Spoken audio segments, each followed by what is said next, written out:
जय हिंद दोस्तों, this is Ritu. उम्मीद करती हूँ कि आप सभी लोग अच्छे होंगे और अपनी यूपी पुलिस कांस्टेबल के री एग्जाम की तैयारी काफी अच्छे लेवल पे कर रहे होंगे। दोस्तों, इससे पहले मैंने जो आप लोगों के लिए मैथ्स, रीजनिंग, जीएस, हिंदी के इंपॉर्टेंट टॉपिक के ऊपर वीडियो बनाई थी, तो उसके बाद मेरे पास बच्चों की रेगुलर क्वेरी आ रही है। अब हम लोग अपने मेन एग्जाम में किस तरीके से अपना स्कोर को अच्छा कर सकते हैं, कैसे स्कोर को इम्प्रूव कर सकते हैं, छोटी छोटी टिप्स क्या हो सकती है जिससे हमारे जो नंबर है वो बढ़। को बता दूं कि 150 क्वेश्चन आप लोगों को 2 घंटे में करने, मतलब कि 120 मिनट आप लोगों को टाइम मिलने वाला है, जिसमें आप लोगों को मैथ्स, रीजनिंग, जीएस और आप लोगों को हिंदी का जो पोर्शन है वो कवर करना है। अब सबसे ज्यादा आप लोगों का जो टाइम जाने वाला है तो वो सबसे पहले आप लोगों का रीजनिंग में जाएगा, उसके बाद आप लोगों का मैथ्स में जाएगा, उसके बाद जीएस और फिर हिंदी को। लोगों को मैं अटेम्प्ट के बारे में बता देती हूँ। 150 क्वेश्चन में से आप दोनों को ही, मेल और फीमेल को 150 क्वेश्चन ही अटेम्प्ट करके आने हैं, लेकिन इसमें जो एक्यूरेसी रहेगी आप लोगों की तो वो 120 प्लस क्वेश्चन आप लोगों की मेल के लिए रहनी चाहिए, वही 105 से 106 प्लस क्वेश्चन आप लोगों की फीमेल की एक्यूरेसी रहनी चाहिए। तभी जाकर आप लोग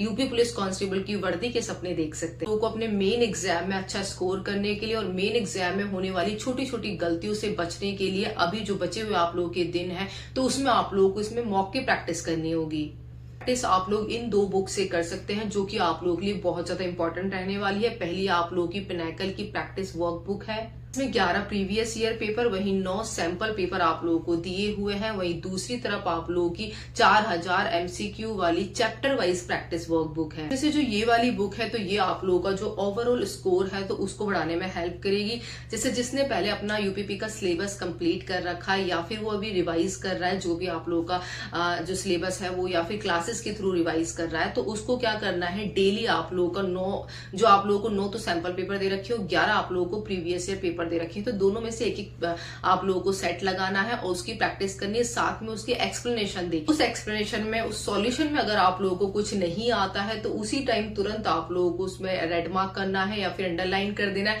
केवल अंडरलाइन करने मात्र से ही आप लोगों को वो चीज याद हो जाएगी और जब आप लोग अपना मेन एग्जाम देंगे तो अगर वो क्वेश्चन वहां पर आप लोगों को देखने को मिलता है तो डेफिनेटली मैं आप लोगों को कहती हूँ कि 4 ऑप्शन में से आप लोग सही आंसर लगाते हैं। हम लोग ऐसे कैंडिडेट के ऊपर जिनका ओवरऑल सिलेबस तो कंप्लीट है लेकिन उनको कहीं ना कहीं किसी एक चैप्टर में दिक्कत आ रही है। जैसे कि मान के चलो कि किसी का मैथ्स अच्छा है और रीजनिंग, वो मैथ्स और रीजनिंग अच्छा कवर कर रहा है, लेकिन उसको जीएस और हिंदी में दिक्कत आ रही है, उसमें उसका कहीं ना कहीं स्कोर कम आ रहा है, जिसकी वजह से ओवरऑल उसका स्कोर कम हो रहा है। या फिर किसी का जीएस और हिंदी अच्छा है तो वो मैथ्स और रीजनिंग की प्रैक्टिस नहीं कर पा। ऐसी कंडीशन में उसे केवल उस पर्टिकुलर सब्जेक्ट पर ही फोकस करना है, उस सब्जेक्ट के टॉपिक पर ही उसको फोकस करना है। जो भी उसको चैप्टर में दिक्कत है पर्टिकुलर, वो उसी चैप्टर की प्रैक्टिस करे और उसी चैप्टर की प्रैक्टिस में उसका एनालिसिस करे। प्रैक्टिस आप लोग इस बुक से कर सकते हैं जिसमें आप लोगों को 4000 प्लस एमसीक्यू दिए हुए हैं। साथ में चैप्टर वाइज ही आप लोगों को प्रैक्टिस करने के लिए दी गई है। सब्जेक्ट वाइज आप लोग अपने चैप्टर देख सकते हैं, साथ में उसकी एक्सप्लेनेशन में पीछे काफी अच्छी खासी दे रखी है,